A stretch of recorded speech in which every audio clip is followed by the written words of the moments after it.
आज रविवारचं म्हटलं कांदा पोहे स्पेशल असतात सगळ्यांच्याच घरी. रविवार म्हटलं की सगळे कांदा पोहे करतात. मग आज रविवार म्हणून मग सकाळी मला म्हटला की मम्मा आज पोहे कर. मला त्याला खूप आवडतात पोहे.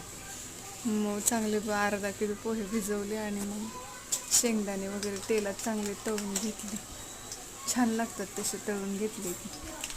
मग मोहरीची वगैरे फोडणी दिली आणि नंतर कांदा कढीपत्ता टाकून घेतला चांगला आणि थोडंसं मीठ पण टाकलं. कांदा पटकन भाजतो म्हणून.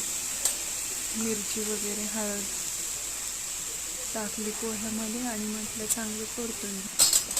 हळद नंतर मग जिरे टाकले, कारण की जिरे आधी टाकले की नंतर मग ते नाही व्यवस्थित लागत, म्हणून नंतर टाकलं. मग चांगलं लागतं त्याची टेस्टी. छान अशी परतून घेतली पोहे कढईत टाकली.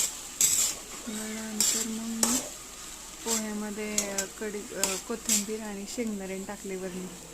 आधी टाकले की मग ते सगळे हे होतात. छान असे मग पोहे सगळ्यांना दिले खायला.